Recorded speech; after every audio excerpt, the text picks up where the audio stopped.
Hello, everyone. This is World Now on TVC News. Thank you for joining us.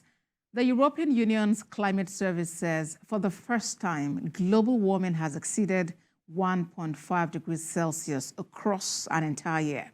To help avoid the most damaging impacts, world leaders had promised in 2015 to try to limit the long-term temperature rise to 1.4 Celsius, which is seen as 1.5 rather degrees Celsius, which is seen as crucial. And this first-year-long breach does not break the landmark agreement in Paris, but it is bringing the world closer to doing so in the long term. Scientists say urgent action to cut carbon emissions can still slow warming. To make deeper clarification of this climatic situation, a senior consultant in climate resilience and adaptation, Dr. Justin Odier, joins me now from London in the United Kingdom. Thank you for joining us, Dr. Odier. First, help us understand the implication of this report. Thank you, and good afternoon to you, Abosede. Thank you again for the opportunity to air out some views on the issue on Paris agreements or 1.5 degrees generally. They, like you've said, recall that in 2015, about 195 or 96 countries came together in Paris and agreed that we were going to keep the global temperature, put effort to keep global temperature below 2 and do everything to keep it at 1.5 degrees Celsius by the middle or end of the century.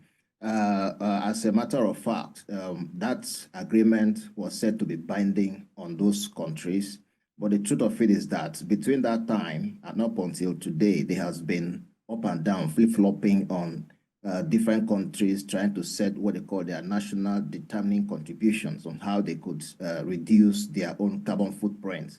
And there have been some issues around there, like you mentioned. If I have to mention a few challenges that countries have been having, I'll take you back again. Prior to 2015, in 2019, countries, developed countries, or what we call wealthy countries, agreed that they were going to donate, I think, 100 billion or mobilize 100 billion US dollars to support developing countries in coping with climate change or reducing their own carbon footprint.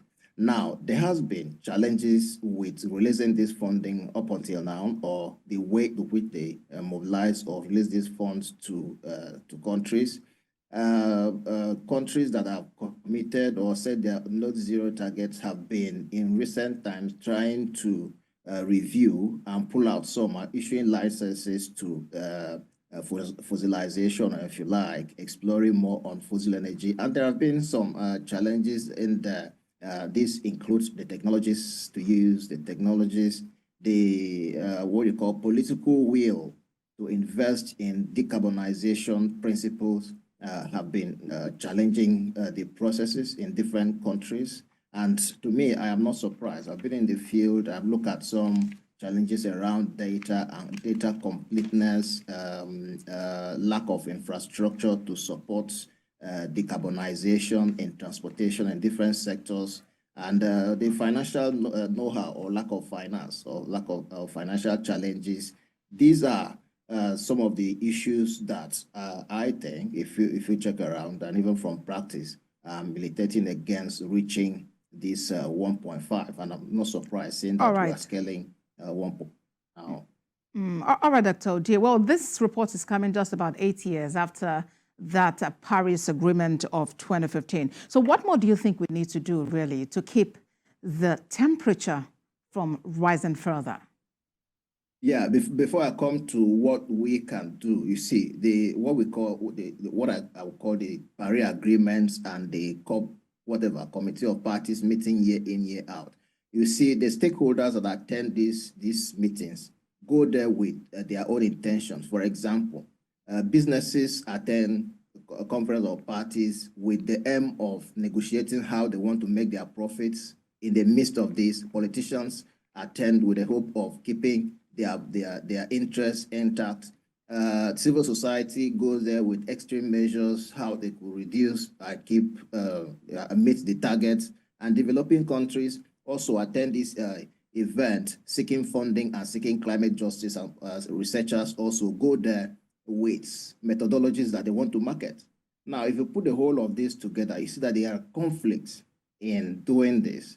So what we need to do is to see how we harmonize.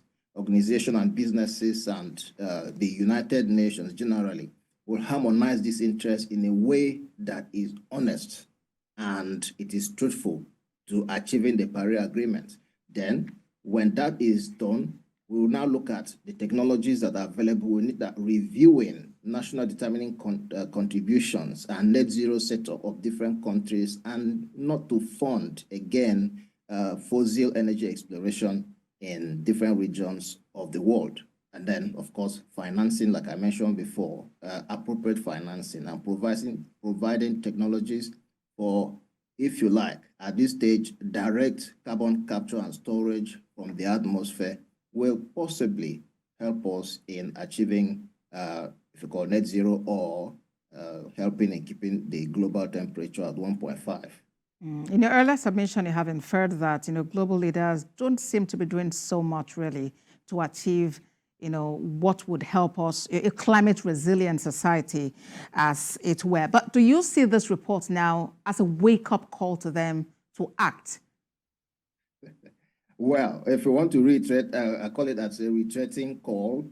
There has been wake-up calls in different forums across the world since 2009. So I don't want to argue that the call is not there. Consistently, civil society organizations have been mounting pressure on different governments to put pressure, to be more honest, transparent, and determined in investing in decarbonization technologies or decarbonization principle. However, yes, this is a call, but the call will come from practical realities that are happening in the field and across the world. Now, we are aware of droughts happening in different places, especially in northeastern parts of Africa. We have floods, we have heat waves, we have wildfires in America, and a whole lot of that. So those are real practical calls. Those are real practical indicators that